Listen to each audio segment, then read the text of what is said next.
Today's show is sponsored by Indie Film Hustle's Filmmaker process. We provide filmmakers with professional services to get their films or series funded, finished, and distributed. For more information, go to filmmakerprocess.com.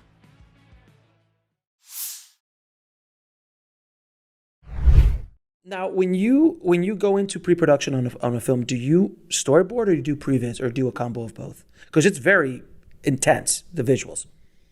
I do previews, Okay. and I love previews because it's the only way to present my ideas to the a producer studio people. Cool, because right.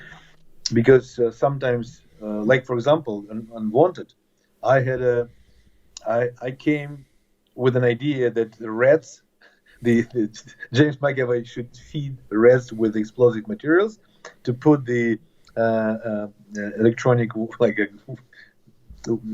wires and send them to exploit the factory of a fraternity of Morgan Freeman's team.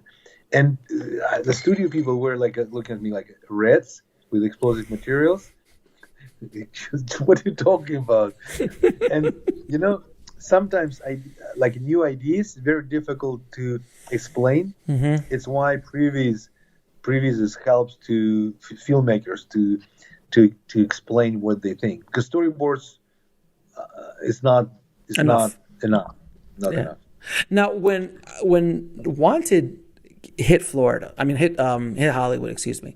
When I was in Florida, that's why I said that. But when Wanted hit Hollywood, it was like a bomb going off. I remember people around town in LA and everyone talking about Wanted, like this is the new way action films need to be made, and it was very revolutionary. I mean, the last time something like that might have happened is maybe Top Gun when Tony Scott showed up, or when when The Rock showed up, or Bad Boy showed up with Michael Bay. There was a new visual language that was created by these artists, and when you showed up, everyone was like, oh God, this is the future of action movies. They all have to look like this. Of course, that's what Hollywood would say.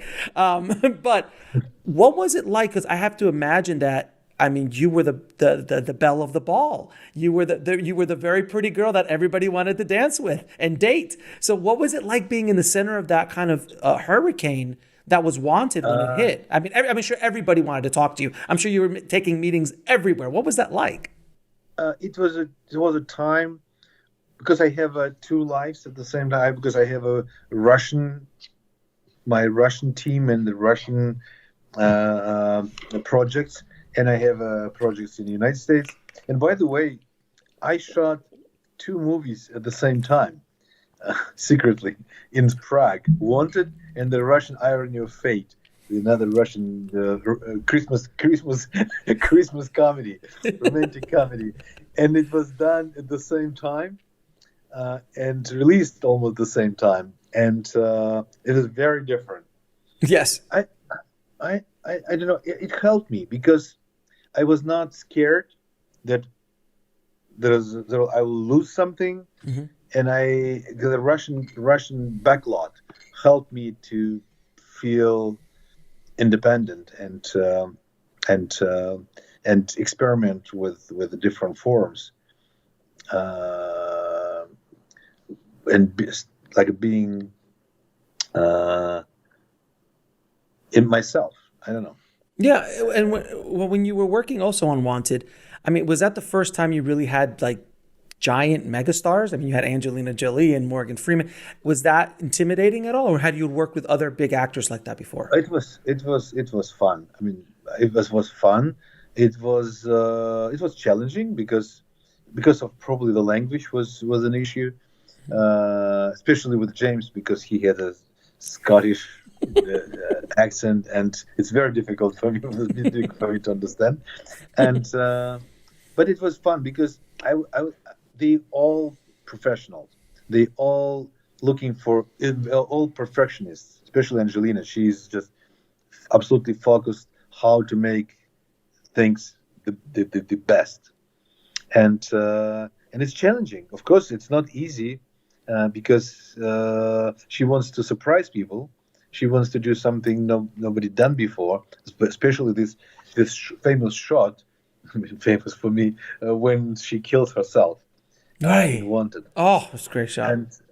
And because she just said, okay, I will be in the movie, but I want to kill myself at the end.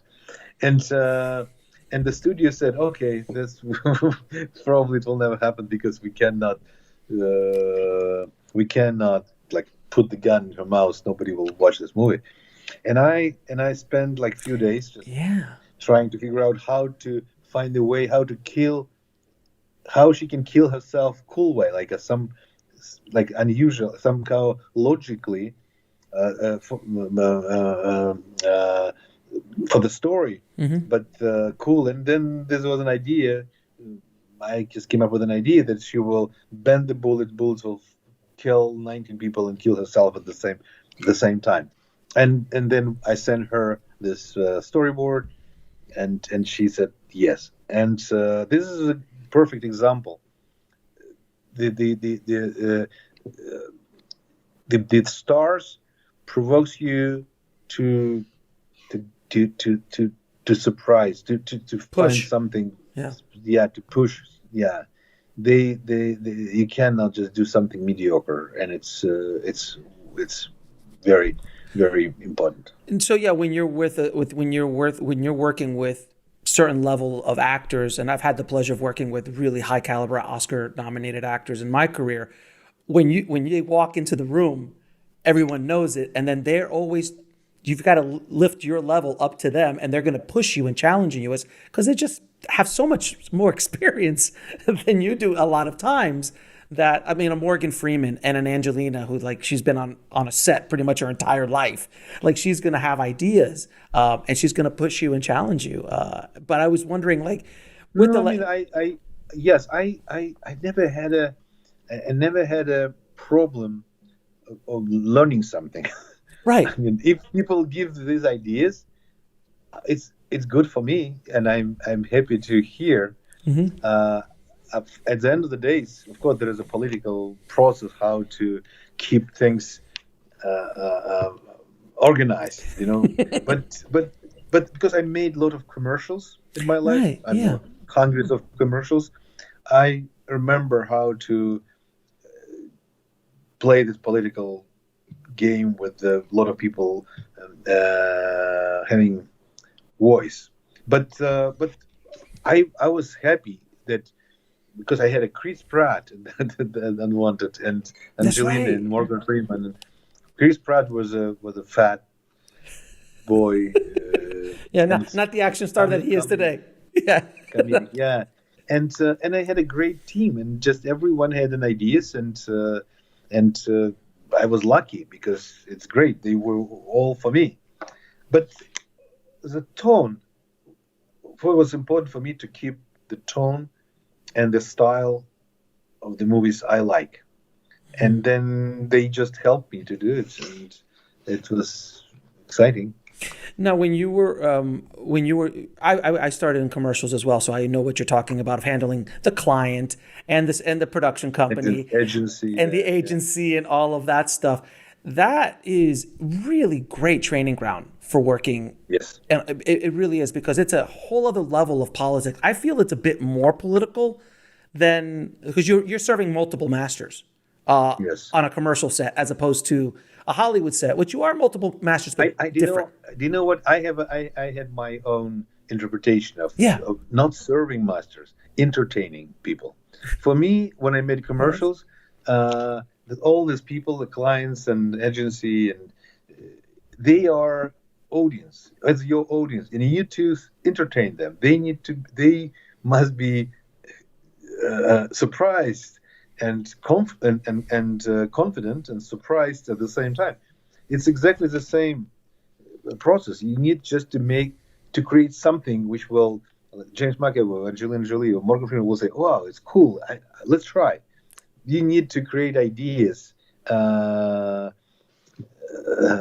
entertaining, and producer. They should. And I really like when you have a good producer like Mark Platt, who's I worked with, and I really like to do something to entertain, just to make them feel, wow, it's like a little scared, but but You got because it's new, something new. But good producers, they feel the audience and they can understand. you as a filmmaker, you should feel a little bit of fear when you're out there. You should feel like you're a little bit on the line, and you might have a safety net, you might not, but when you're on the edge like that, that's where really fun stuff. Because when I do stuff, I try to push myself and get scared. I'm like, I've never done that before. Let's just jump in and see what happens.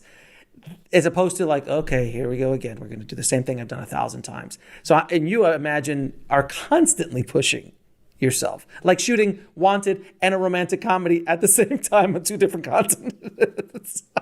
The different stages, Yes. different sound stages in Prague. Yeah. To watch the rest of this interview, head over to indiefilmhustle.com.